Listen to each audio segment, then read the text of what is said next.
hello again. You guys loved coming to bed with me so much. We are back with episode 2.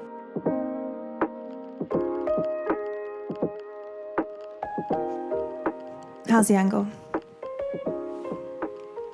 If you are a coach, you're a service provider, business owner, you own a business, you're growing a personal brand, you're growing your business on social media, listen up. Here are 3 super simple ways that you can make content creation your bread and butter. Now, I've been a social media manager myself. I've been in the marketing industry for almost 10 years. So I know a thing or two about how to create consistent content, how to build a personal brand, how to build a bingeable brand, and most importantly, how to create storytelling marketing. That this is what is going to evoke emotions with your audience, that is going to increase your sales, grow your audience, and get you more leads. And I'm here to show you how simple it truly gets to be. So, number 1, create a content strategy. If you are new to growing your business, your brand, you want more clients, your business isn't exactly at the place where you want it to be, it's most likely because you don't actually have a content strategy you are committing to.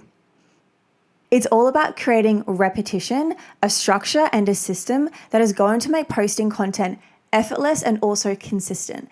And the way we do this is actually through a strategy. And it gets to be super simple. Firstly, clarify your brand message. Why the hell are you even posting content? What is your reason for showing up? What is your reason for talking about your message, your brand, your product, your service?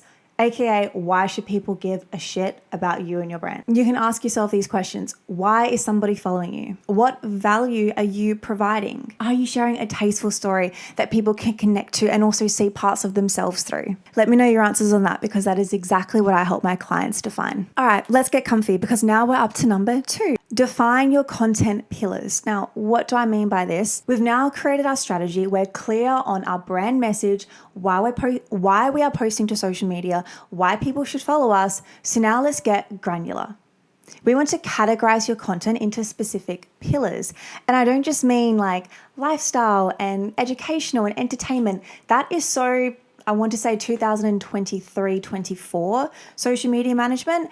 We're in 2026. The game is forever changing. So listen up. This is a strategy that I've been using in my marketing career for over a decade. This is the foundation of marketing, messaging, and advertising. And it's this. Are you tailoring your message to speak to each awareness level? So think of it like this. An audience member, a new follower, somebody in your community who's just found your brand or product is going to receive information so much different to somebody who's perhaps bought from you before or been in your world, been following your brand for years.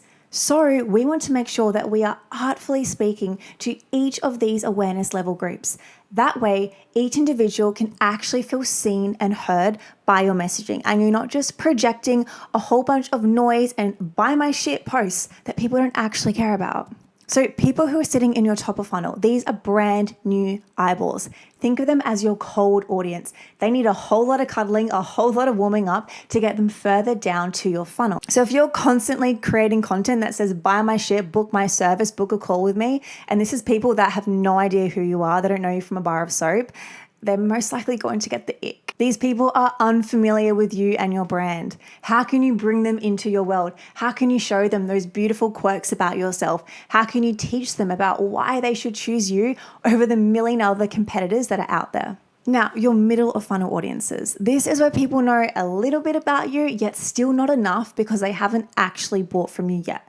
So perhaps they're quite consistent in liking your content, your stories. Maybe they reply on a few things every now and then. Perhaps you've even exchanged a few DMs with them, yet they still haven't converted. They still haven't bought from you because you haven't brought them down the funnel yet. They're sussing the waters. They're seeing what your vibe is.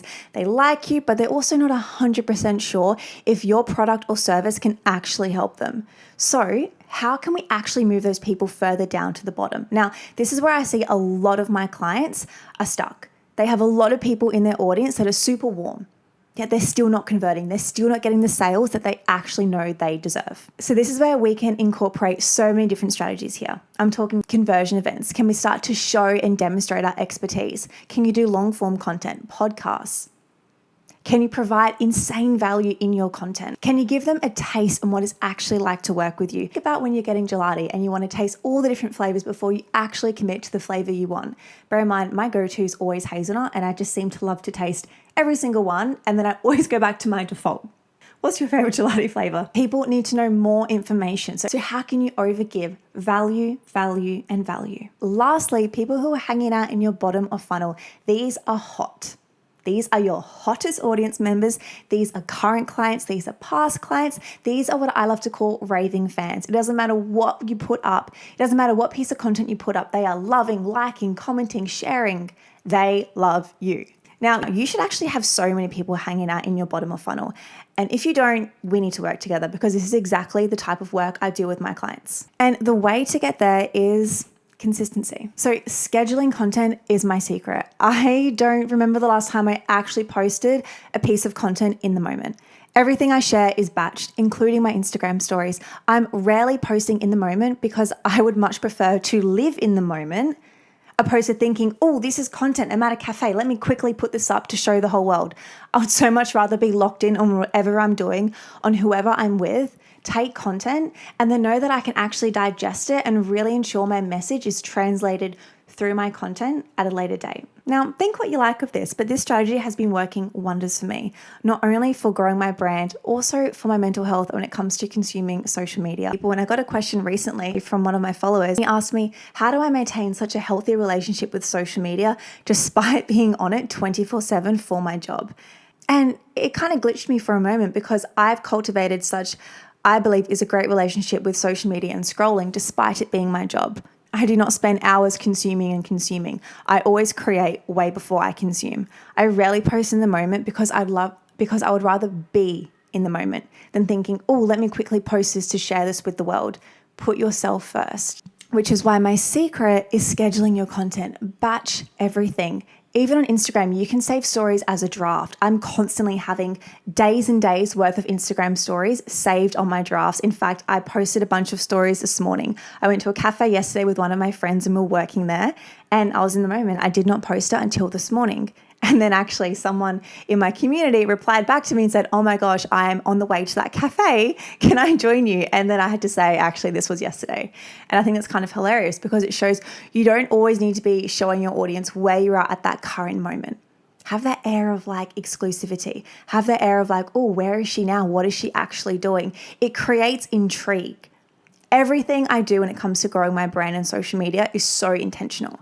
It's not just the matter of posting, and it's not just like the external production of creating content on Canva and writing captions and scheduling. It's so much of the energetics behind it as well. People can feel that behind the screen. I can look at somebody's content and immediately tell, are they posting to be seen, to be liked, to be validated, or do they actually have a message they want to share with their audience that's going to provide insane value? We can feel these things. And so those are my 3 tips that you need to be implementing right away. If you have any questions or would love some help to further clarify, send me a message. I would love to help you because this is exactly the work I help so many of my business clients with, and the results they get are pretty phenomenal. And that's the end of another segment. Thanks for coming to bed with me. Mwah.